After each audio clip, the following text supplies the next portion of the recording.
Hello जी, welcome to the Biomagnet. आज हम बात करने वाले हैं class 11 chapter 4 biology animal kingdom. तो एनिमल किंगडम के बारे में बात करते हैं कि एनिमल किंगडम क्या होता है। When you look around you will observe different animals with different structures and forms. यानी कि आप जब अपने आसपास देखते हो तो डिफरेंट एनिमल्स हमें दिखाई देते हैं। As over a million species of animals have been describe till now, यानी कि मिलियंस ऑफ स्पीशीज अभी तक भी क्या हो चुकी हैं, डिस्क्राइब हो चुकी हैं।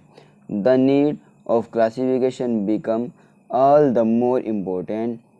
The classification also help in assigning a systematic position to newly describe species. अब क्या होता है, क्लासिफिकेशन के थ्रू हम एनिमल्स को ईजीली डिस्क्राइब कर सकते हैं, आइडेंटिफाई कर सकते हैं उनके बारे में।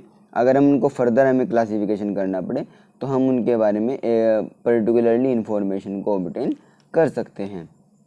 नेक्स्ट पॉइंट में बात करते हैं बेसिस ऑफ क्लासिफिकेशन, कि क्लासिफिकेशन के क्या क्या बेसिस होते हैं।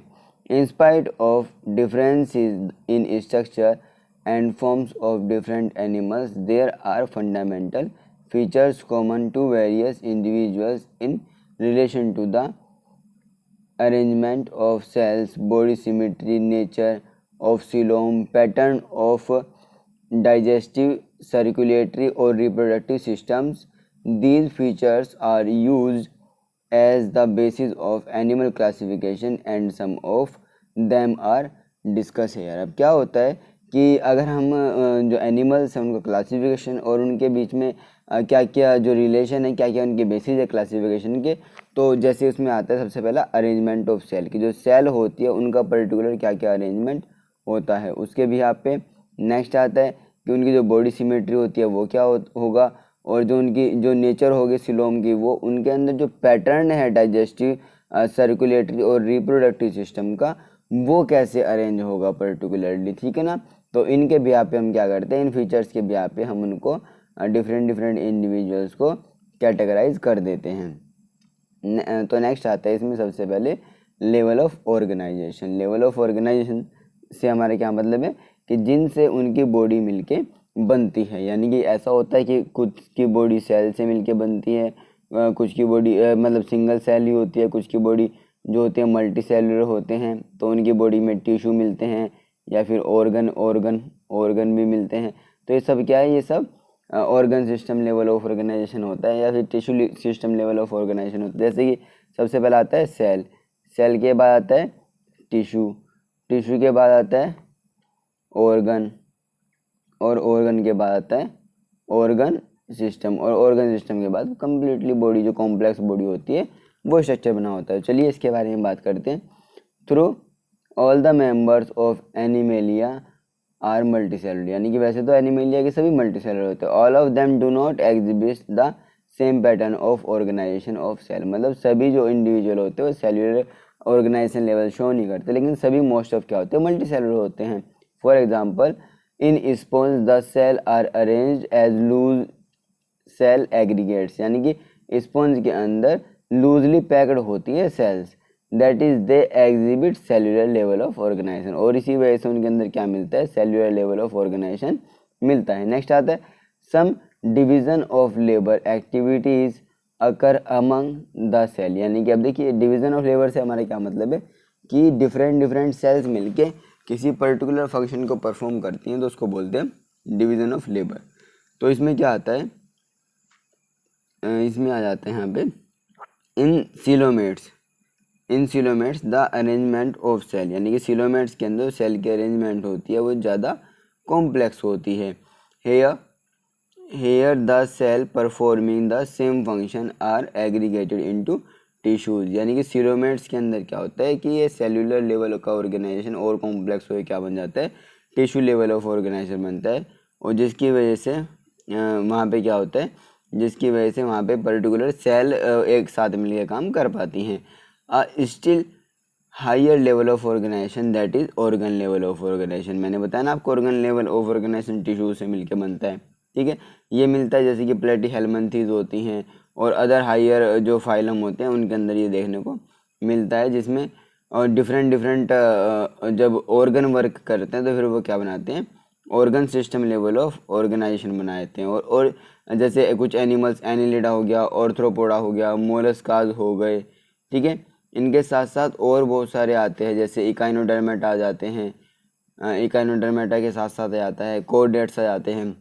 ये सभी क्या करते हैं, इनका जो फंडामेंटल सिस्टम होता है तो वो each system concern with a specific physiological function, this pattern is called organ system. यानी किसी को क्या बोलते हैं, हम ऑर्गन सिस्टम बोलते हैं, जिसमें डिफरेंट डिफरेंट टिश्यूज मिलके ऑर्गन बनाते हैं और वो ऑर्गन मिलके एक साथ काम करते हैं, तो उसको हम organ system level of organisation बोलते हैं। जैसे कि हमारी एलिमेंट्री कैनाल होती है, उसको हम डाइजेस्टिव सिस्टम बोलते हैं। तो डाइजेस्टिव सिस्टम में क्या होता है, अगर ह्यूमंस के बारे में बात करें तो इस तरीके की ईसोफेगस बनी होती है, जो फूड पाइप, फर्दर फिर वो स्टमक और फिर इंटेस्टाइन वगैरह ये सब बनी होती हैं। तो ये क्या है, ये सब organ system level of organisation ही होता है, ठीक है। अब उसके बाद नेक्स्ट पॉइंट में बात करते हैं। ऑर्गन सिस्टम्स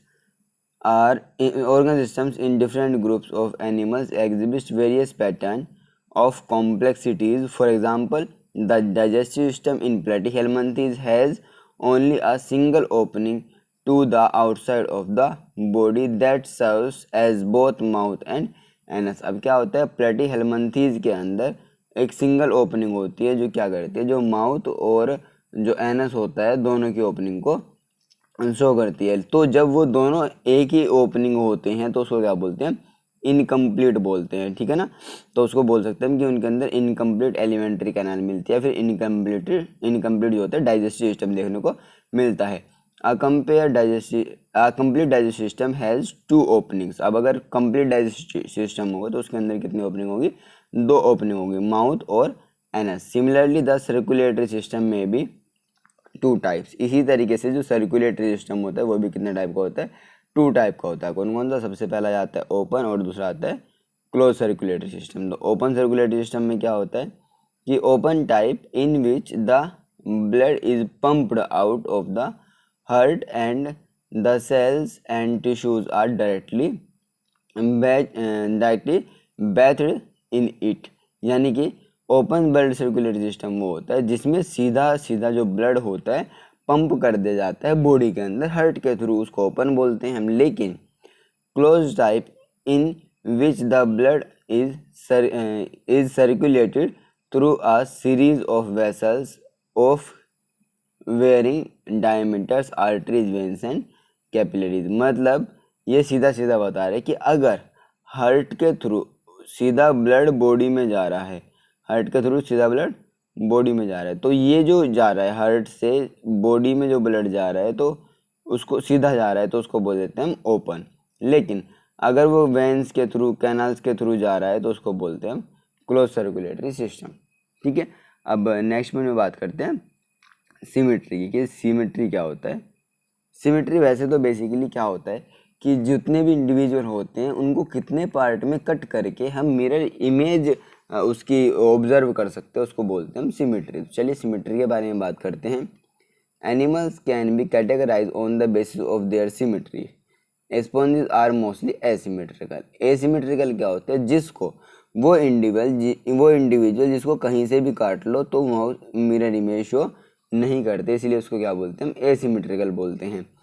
यानी कि any plane that passes through the center does not divide them into equal halves। यानी कि कहीं किसी भी सेंटर से अगर हम कट करें तो उसको इक्वल halves में डिवाइड नहीं करता है। when any plane passing through the center axis of the body divides the organism into 2 identical halves, it is called radial symmetry। यानी कि क्या होता है कि अगर हम जो उसके कोई किसी भी ऑर्गेनिज्म के अगर एक से ज़्यादा, मतलब एक ही सेंटर से अगर हम कई बार अलग अलग उसको साइड से कट कर देते हैं, यानी कि कहा जाए तो एक बार से ज़्यादा बार जिसको कट कर सकते हैं और वहाँ पे मिरर इमेज हमें शो हो जाती है, 2 आइडेंटिकल उसके हेलेव्स बन जाते हैं, तो उसको हम रेडियल सिमेट्री बोलते हैं। इसमें आ जाते हैं जैसे सिलेंट्रेट आ जाते हैं, टेनोफोर्स आ जाते हैं, इकाइनोडर्म्स आ जाते हैं, have their kind of body plan. अब क्या होता है कि जैसे कुछ एनिमल आते हैं, animal like Annelida, Arthropoda, etc, where the body can be divided into identical left and right halves, यानी कि इनके अंदर क्या होते हैं, सिर्फ बॉडी दो पार्ट में डिवाइड हो जाती है, राइट और left. Exhibits bilateral symmetry, bilateral से हमारे क्या मतलब आता है, बाइलेटरल से मतलब आता है कि बाई का मतलब दो, लेटरल का मतलब हेलिक्स, जिसके अंदर दो पार्टीशन हो जाते हैं, दो पार्ट हो जाते हैं, तो उसको हम बाइलेटरल सिमेट्री बोलते हैं। अब बात करते हैं लेयर्स के बारे में, जिसमें जो लेयर होती है इसको एम्ब्रियोनिक लेयर बोलते हैं। तो वो बेसिकली दो टाइप की मिलती है, एक डिप्लोब्लास्टिक और दूसरी ट्रिप्लोब्लास्टिक। तो डिप्लोब्लास्टिक और ट्रिप्लोब्लास्टिक ऑर्गेनाइजेशन क्या होता है उसके बारे में बात करते हैं। Animals in which the cells are arrange in two embryonic layers, an external ectoderm and an internal endoderm are called diploblastic, यानी कि वो जिनके अंदर सिर्फ दो ही सेल मिलते हैं, एक एक्टोडर्म और दूसरी एंडोडर्म। ये बाहर वाली हो जाती है एक्टोडर्म और अंदर वाली हो जाती है एंडोडर्म। लेकिन ये जो बीच में होता है, ये बीच में लेयर नहीं होती, उनके बीच में मिलता है एक मीजोगेला। करते हैं बात इसमें, जैसे इसमें आ जाता है सिलेंट्रेट आ जाता है इसमें एग्जाम्पल।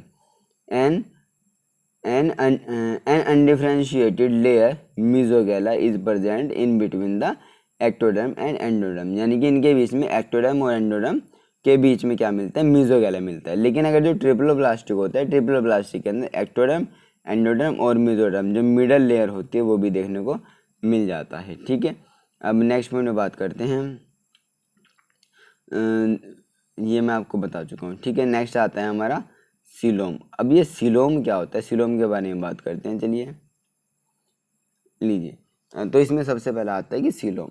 ये सीलोम क्या होते हैं, सीलोम को बेसिकली कैविटी बोलते हैं। कैविटी का मतलब एम्प्टी स्पेस। ठीक है, चलिए इसके बारे में बात करते हैं। प्रेजेंस और absence of the cavity between the body wall and the gut wall is very important in classification.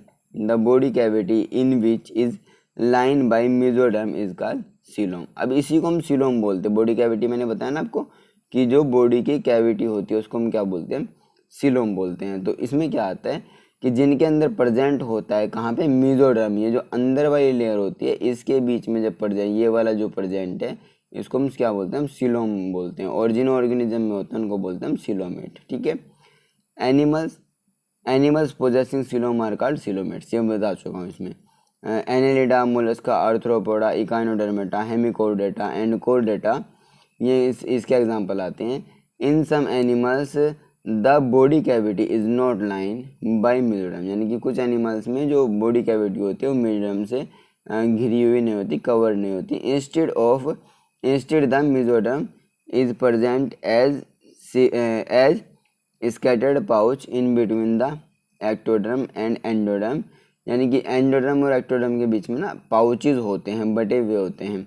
Such a body cavity is called pseudocoelom and the animals possessing them are called pseudocoelomates, यानी कि ये ऐसे यहाँ पे आपको दिखाया गया है जिसमें क्या होता है कि जिसमें यहाँ पे तो देखो मेसोडर्म के अंदर है, ये जो पहले वाली डायग्राम है ना इसमें दिया हुआ है कि यहाँ पे मेसोडर्म के अंदर, लेकिन यहाँ पे जो मेसोडर्म है उसने अपना अलग कवर किया हुआ है और उसके बीच में क्या मिल रही है, सीलोम मिल रहे हैं। तो इसको इन सीलोम को क्या बोलते हैं, हम सूडोसीलोम बोलते हैं, जैसे एस्केलमंथिस में आता है। नेक्स्ट है the animals in which the body cavity is absent are called acoelomate, यानी कि वो एनिमल्स जिनके अंदर बॉडी कैविटी नहीं होती उनको एसिलोमेट बोलते हैं। और ये इसमें नीचे डायग्राम इसका दिया हुआ है।